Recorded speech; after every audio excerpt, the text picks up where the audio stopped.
প্রেসিডেন্টকে অপসারণ করে ডক্টর ইউনূসকে প্রেসিডেন্টের দায়িত্ব নিতে হবে। প্রেসিডেন্টকে অবশ্যই রিজাইন করতে হবে, না হলে ঝুঁকি থাকবে।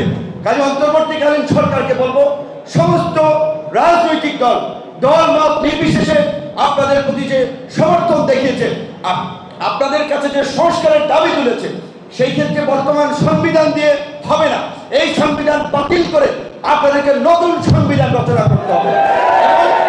এই অন্তর্বর্তীকালীন সরকার, পরবর্তী যে সরকার আসবে, তারা আপনাদের সমস্ত কাজকে বৈধতা দেবে, তারা আপনাদের সেটা লিগালাইজ করবে। কিন্তু আপনাদের এই সরকার, অনেকে বলছে এটা বিপ্লবী সরকার না গণঅভ্যুত্থান পরবর্তী সরকার না অন্তর্বর্তীকালীন সরকার, এটা আমি মনে করি একটা ভুল হয়েছে। এটা ঠিক, প্রেসিডেন্টের কাছে শপথ নেওয়া, ওই যে ভাই ভালো বলতে পারবেন, চুপ্পু সাহেবের মতো একজন করাপ্টেড ব্যক্তি, যিনি যদি প্রেসিডেন্ট হিসেবে আছেন, নৈতিকভাবে বিচ্যুত ব্যক্তি, তার কাছে শপথ নেওয়া এটি একটি ভুল পদক্ষেপ ছিল।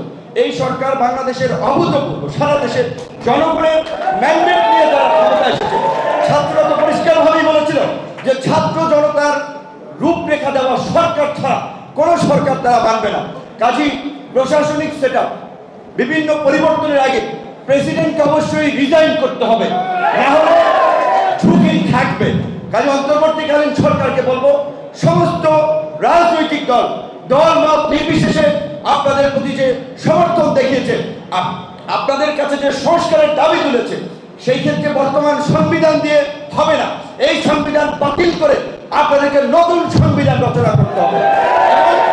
এই অন্তর্বর্তীকালীন সরকার, পরবর্তী যে সরকার আসবে, তারা আপনাদের সমস্ত কাজকে বৈধতা দেবে, তারা আপনাদের সেটা লিগালাইজ করবে।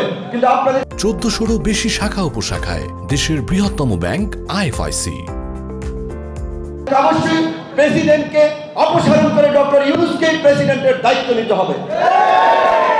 পাশাপাশি আপনারা শুনেছেন, নেতৃবৃন্দ বলেছে, ফ্যাসিস্ট শেখ হাসিনা এবং তার দোসরদের ষড়যন্ত্র থেমে যায়নি। সচিবদের কূপ, সামরিক বাহিনীর অফিসারদের তৎপরতা, রাজনৈতিক তৎপরতা, দিল্লির তৎপরতা, একটা কথা অবশ্যই পরিষ্কারভাবে বলতে হবে, এই যে শাহবাগে যে সংখ্যালঘু সম্প্রদায়ের নামে কিছু লোকজনকে নামিয়ে দিয়েছিল, কারা নামিয়ে দিয়েছিল? দৈনিক কালবেলার সম্পাদক জনাব সন্তোষ শর্মা এবং এখানকার যে হিন্দু বৌদ্ধ খ্রিস্টান ঐক্য পরিষদ নামের যে সংগঠনের নেতা রানা দাশগুপ্ত, এরা কারা? স্পষ্টত এই দেশের ভারতীয় হয়ে স্বীকৃত হয়েছে, সবাই জানেন। এই রানা দাশগুপ্ত কিংবা সন্তোষ শর্মার মতো যারা স্বীকৃত রয়্যাল এজেন্ট আছে, দিল্লির দালাল আছে, তাদেরকে যদি আমরা বিচারের মুখোমুখি করতে না পারি, আমরা শান্তিতে থাকতে পারবো না। এইখানে সম্পদ লুট হয় নাই, কিছু হয়নি, দু একটি ঘটনা ঘটেছে, সেটি হিন্দুদের কারণে নয়, হিন্দুর পরিচয় না, সংখ্যালঘুর পরিচয় না, আওয়ামী ফ্যাসিস্টের সহযোগী হিসেবে দু একটি ঘটনা হয়েছে। কিন্তু আমরা এই ঘটনাগুলো চাই না, সবাই কাজ করছে। তারেক রহমান সাহেব এই পরপরই 5 তারিখের পরপরই আমার কাছে যতদূর জানা আছে, সমস্ত রাজনৈতিক দলকে বলেছে, আপনারা সংখ্যালঘু সহ সবার নিরাপত্তা নিশ্চিতের জন্য আপনাদের নেতাকর্মীদেরকে কমিটি করে পাহারা দিতে পারেন। তাহলে তার মধ্যেও এই যে নাটকগুলো সাজাচ্ছে দিল্লির চরেরা দেশকে অস্থিতিশীল করার জন্য, এবং দিল্লির মিডিয়াগুলো কিভাবে মিথ্যা ফ্যাব্রিকেটেড নিউজ প্রকাশ করছে, এই আপনার গদির মিডিয়াগুলো, কাজী ষড়যন্ত্র থেমে নাই।